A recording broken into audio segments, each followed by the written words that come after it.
Selamat siang pemirsa, kembali lagi bersama saya Rizky Adelia Natasha dalam Jurnal News Siang ini.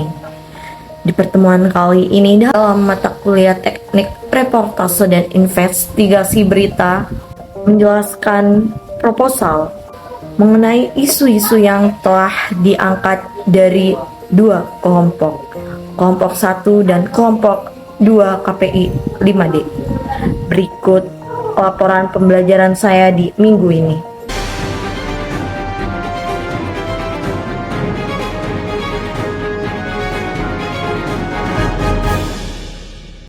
Baik, pemirsa, kelompok 1 membawakan isu tentang ketimpangan pelayanan kesehatan terhadap anggota BPJS di RSUD Derajat Prawira Negara.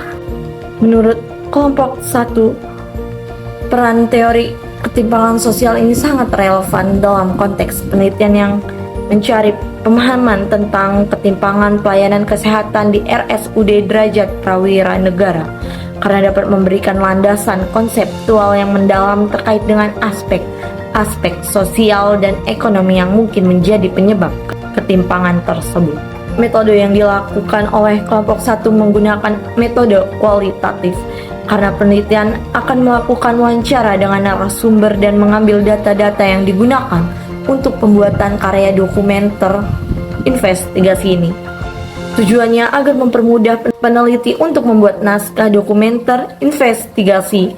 Maka dari itu, metode kualitatif ini adalah metode yang tepat untuk dilakukan pada karya tugas dokumenter investigasi bagi kelompok 1. Objek penelitian dari kelompok 1 ini merupakan ketimpangan pelayanan kesehatan terhadap anggota BPJS di RSUD karena pelayanan yang diberikan oleh anggota BPJS sangatlah buruk. Maka dengan demikian, objek penelitian ini akan mengulik sebuah informasi. Maka dengan demikian, menurut kelompok 1, objek penelitian ini akan mengulik sebuah informasi untuk mengetahui bagaimana pelayanan BPJS itu bisa sangatlah buruk. Teknik pengumpulan data yang diambil oleh kelompok 1 adalah wawancara, observasi, studi literatur, dan studi extension.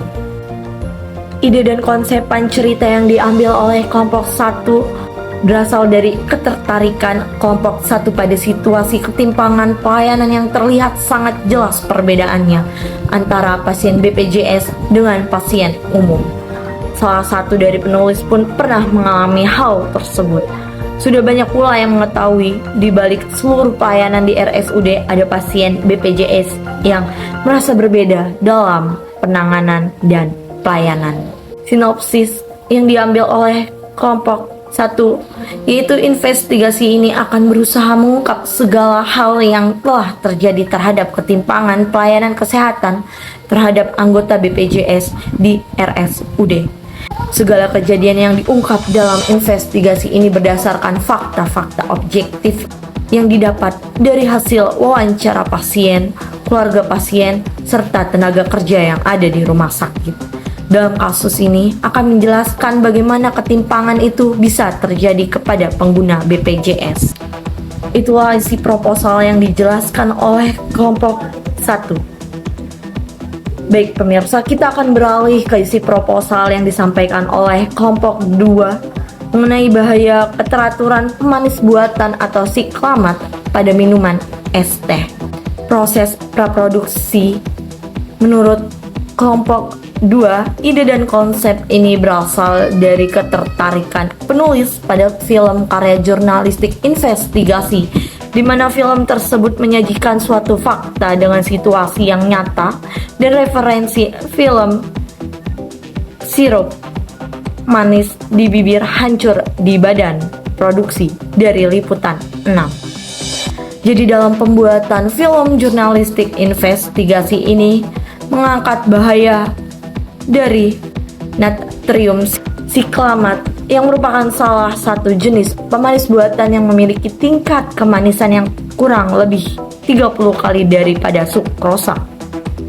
Sinopsis dalam isu ini, kelompok 2 ingin menjelaskan dan meningkatkan kepada masyarakat tentang bahaya mengkonsumsi makanan dan minuman yang mengandung pemanis buatan siklamat secara berlebihan, dikarenakan pemanis buatan siklamat memiliki efek bagi kesehatan tubuh, yaitu merangsang pertumbuhan tumor, menyebabkan atrofi, yaitu pengecilan dan kerusakan kromosom. Di dalam tubuh manusia memiliki standar berbeda dalam kebutuhan asupan gula. Jika berlebihan, menimbulkan efek berbahaya. Kesimpulan yang diambil dari isu ini menurut kelompok 2 adalah hasil yang diperoleh selama proses pembuatan naskah dalam produksi film investigasi bahaya keteraturan pemanis buatan siklamat pada minuman es teh. Melalui proses riset dan observasi terhadap narasumber menghasilkan ide dan konsep yang akhirnya dapat menghasilkan cerita dalam pembuatan film. Investigasi yang terpadu antara penulis naskah dengan sutradara yang akan menghasilkan karya yang baik dan informatif sesuai dengan naskah yang dibuat oleh penulis naskah. Baik pemirsa, hanya itu yang dapat saya sampaikan untuk laporan pembelajaran saya di minggu ini mengenai isu-isu yang akan diangkat melalui film dokumenter oleh kelompok 1 dan 2 KPI 5D. Sampai bertemu di film dokumenter yang akan ditayangkan oleh kelompok 1 dan kelompok 2 di pertemuan yang akan datang. Saya Rizky Adelia Natasha, pamit undur diri.